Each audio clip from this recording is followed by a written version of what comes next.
Добър ден на Минчо Христов от Политическа партия Възраждане. Добре дошли. Здравейте. От Политическа партия Възраждане настояват производителите да продават продукцията си на достойни цени на държавни тържища. Да бъде изградена верига от държавни супермаркети, аптеки и бензиностанции. Да се създаде държавна кредитна институция с достъпни кредитни линии. Господин Христов, как си представяте в условията на пазарна икономика да създадете верига от държавни магазини, бензиностанции и аптеки?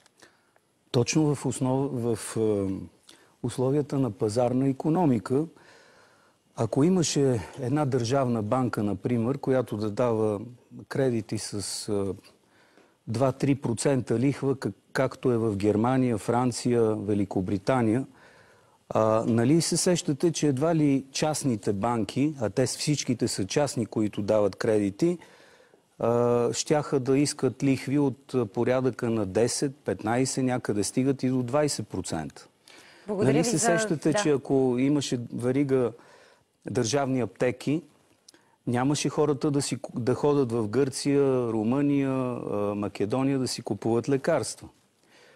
Същото се отнася и за държавни тържища. Ако имаше такива тържища, нямаше да купуват прекупвачите да изкупуват ябълки по 6 стотинки на килограм, 6 стотинки на килограм и да ги продават примерно по 1,50 лв. Или череши по 30 стотинки от Кюстендил и да ги продават по 3 лева в... Ето, това са елементарни мерки и мисля, че трябва да бъдат въведени незабавно и ние от Възраждане ще го направим. Въпрос към вас е какво ще направите, за да се наложи и развие българското производство? Господин Христов. Вижте, искам преди да ви кажа, да ви отговоря на въпроса, понеже споменахте социологическите прогнози и големите партии, нека хората да не вярват на социологическите прогнози. Аз самия съм доцент по социология и се срамувам от моите колеги от социологическите агенции. На вас прави ли впечатление, че напоследък нещо старите мастити социолози ги няма? Прави ли впечатление в интернет? Нека нашите зрители да влезат примерно в най-големия информационен сайт в България, dir.bg. Ако погледнете, там са наредени всички политически сили и там се оказва, че Възраждане е на 3-то място след БСП и ГЕРБ. И искам да кажа как социолозите лъжат. Казвам го с неудобство, но е факт. Социолозите лъжат последния начин. Българските социолози. Когато питат респондентите за избори, те задават един затворен въпрос. За кого от следните 5 или 6 или 7 партии ще гласуват? Само, че в бюлетината има 21 политически сили. Ето така социолозите лъжат, манипулират. Да го казвам на хората, нека не вярват на тези прогнози, нека повярват в себе си, нека влезат в интернет и да проверят истинските социологически сондажи, където са сложени всичките 21 кандидати. А иначе на въпроса, който ми задавате, много лесно може да се подпомогне производството, не само производството и гражданите. И започвам с най-елементарното – тока. 6% от производството на Козлодуй отива за българския пазар, а 1 киловат от Козлодуй струва 4 стотинки. За сметка на това, около 60% и над 60% от този български пазар е зает от 2 американски централи, ТЕЦ Марица Изток 1 и 3, и шепа фотоволтаици, които фотоволтаици продават тока на НЕК, т.е. на нас българите, а ние си го плащаме чрез сметките, за 70 стотинки на киловатт. Само да ви кажа, че ви остават още 3 минути, ако искате да упоменете още конкретни мерки. Вижте, но това е важно, което ви казвам. Това е важно и за гражданите. Не само, че токът трябва да падне за българските граждани. Как ще успеете да промените това падане на тока? Ще ви кажа. Не само, че тока ще падне за българските граждани, но но българските фирми няма да са в неконкурентно способно положение спрямо фирмите от Македония, Гърция, които купуват тока от Козлодуй за 6 стотинки на киловат или 7. Ето това ще направим. А как ще го направим ли? Ами като изгоним тези така наречени инвеститори, които са подписали едни криминални договори по времето на Иван Костов, преподписани по времето на Румен Овчаров от БСП, ето така ще го направим. Като преразгледаме всички тези фотоволтаици, които продават тока за 70 стотинки на киловат, ще излезат на свободния пазар.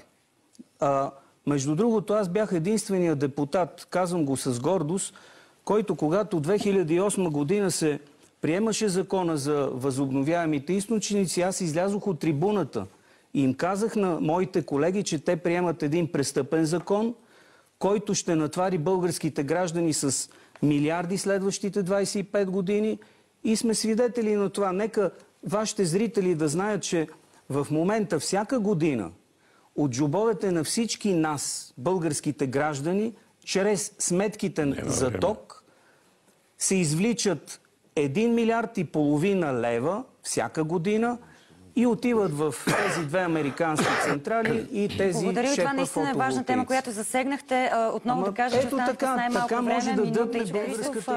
Може да кажете нещо и вие като допълнение към темата за българския туризъм и българското производство и да кажете финалните си изречения за тази дискусия.